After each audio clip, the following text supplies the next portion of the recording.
ಕೆಲವೊಂದಷ್ಟು ದಿನಗಳಿಂದ ಒಂದು ಹುಚ್ಚು ಟ್ರೆಂಡ್ ಮಾಡ್ಕೊಂಡು ತಿರುಗ್ತಾ ಇದ್ದಾರೆ, ಸ್ಪೈ ಇನ್ ಪಾಕಿಸ್ತಾನ್ ಅಂತ ಹೇಳಿ. ಇವರು ಇಲ್ಲಿಂದ ಸ್ಪೈ ಆಗಿ ಆ ದೇಶಕ್ಕೆ ಹೋಗೋದಂತೆ, ಅಲ್ಲಿನ ಬಸ್ ನಲ್ಲಿ ಆಧಾರ್ ಕಾರ್ಡ್ ತೋರ್ಸೋದಂತೆ, ಅವರು ಇವ್ರನ್ನ ಗುಂಡಿಕ್ಕಿ ಸಾಯಿಸೋದಂತೆ. ಇದನ್ನೆಲ್ಲ ಮಾಡ್ತಾ ಇರೋರಿಗೆ ನನ್ನ ಪ್ರಶ್ನೆ, ನಿಮಗೇನಾದ್ರೂ ಒಂದ್ ಚೂರಾದ್ರೂ ದೇಶ ಪ್ರೇಮ ಅನ್ನೋದು ಇದೆಯಾ ಇಲ್ವಾ?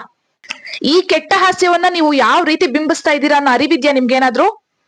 ನೀವೇ ನಮ್ಮ ಶತ್ರು ದೇಶಕ್ಕೆ ಹೋಗಿ ನೀವೇ ಗುಂಡಿಡ್ಸ್ಕೊಂಡು ನೀವೇ ಸಾಯೋ ತರ ಪೋಟ್ರೆ ಮಾಡ್ತಾ ಇದ್ದೀರಾ. ಇದು ಹಾಸ್ಯದ ರೂಪದಲ್ಲಿ ಭಾರತೀಯರನ್ನ ಕೆಳಗಾಕುವ ರೀತಿ ಕಾಣಿಸ್ತಾ ಇದೆ. ಯಾರೋ ಒಬ್ರು ಟ್ರೆಂಡ್ ಸೃಷ್ಟಿ ಮಾಡಿದ್ರಂತೆ, ಅದಕ್ಕೆ ಎಲ್ಲರೂ ಕುರಿಗಳ ತರ ಫಾಲೋ ಮಾಡಿದ್ರಂತೆ. ಏನ್ ತಲೆ ಇಲ್ವಾ ನಿಮ್ಗಳಿಗೆಲ್ಲಾನು? ನಮ್ಮಲ್ಲಿರೋ ಎಷ್ಟು ಜನಕ್ಕೆ ತೊಂದರೆ ಕೊಟ್ಟು ಅವರ ಜೀವ ತೆಗ್ದಿರೋ ದೇಶಕ್ಕೆ ಹೋಗಿ ನೀವೇ ಅಲ್ಲಿ ಗುಂಡಿ ಇಡ್ಸ್ಕೊಂಡು ಸಾಯೋ ತರ ನಿಮ್ಮನ್ನ ನೀವೇ ಪೋಟ್ರೆ ಮಾಡ್ಕೋತಾ ಇದ್ದೀರಾ. ನಿಜವಾದ ದೇಶ ಪ್ರೇಮ ಇರೋರು ಯಾರಿಂತ ರೀಲ್ಸ್ ಮಾಡ್ತಾರೆ? ಈ ಪ್ರಶ್ನೆ ಈ ರೀಲ್ಸ್ ಮಾಡಿರೋ ಎಲ್ಲರಿಗೂ ಯೋಚನೆ ಮಾಡಿ. ಭಾರತೀಯರು ಉಗ್ರಗಾಮಿಗಳಿಂದ ಸಾಯುವ ರೀತಿ ತೋರಿಸ್ತಾ ಇದ್ದೀರಾ. ತಮಾಷೆಗೂ ಇಂಥ ಕೆಲಸ ಮಾಡಬಾರ್ದಿತ್ತು. ಅವರಿಂದ ಗುಂಡು ಇಡ್ಸ್ಕೊಂಡ್ ಸಾಯೋ ಅಂತ ಹಣೆ ಬರ ನಿಮ್ಗೇನು? ಇದನ್ನೆಲ್ಲ ಜೋಕ್ ಅಂತಾರ? ಹಾಸ್ಯದ ರೂಪದಲ್ಲಿ ನಮ್ಮ ಧರ್ಮವನ್ನ ನಮ್ಮ ಭಾರತವನ್ನ ತುಳಿಯೋದು ಅಂತಾರೆ. ಕಾಶ್ಮೀರ್ ಅಟ್ಯಾಕ್ ನಲ್ಲಿ ಹುತಾತ್ಮರಾದಂತಹ ಜೀವಗಳಿಗೋಸ್ಕರ ಆಪರೇಷನ್ ಸಿಂಧೂರ ಅಂತ ಮಾಡಿ ಎಷ್ಟು ಕಷ್ಟಪಟ್ಟು ನಾವು ಹೋರಾಡಿದೀವಿ.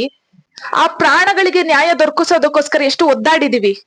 ನೀವ್ಗಳು ನೋಡಿದ್ರೆ ಜೀವಕ್ಕೆ ಬೆಲೆ ಇಲ್ಲ ಅನ್ನೋ ತರ ಅಲ್ಲಿಗೆ ಹೋಗ್ಬಿಟ್ಟು ನೀವೇ ಗುಂಡಿಡ್ಸ್ಕೊಂಡ್ ಸಾಯೋ ತರ ವಿಡಿಯೋಸ್ ಗಳು ಮಾಡ್ತಿದ್ದೀರಾ. ಅಂಡ್ ಅದಕ್ಕೆ ಹಾಸ್ಯ ಅನ್ನೋ ಪಟ್ಟ ಬೇರೆ. ಇದು ಸರಿನಾ ತಪ್ಪ ನೀವೇ ಹೇಳಿ.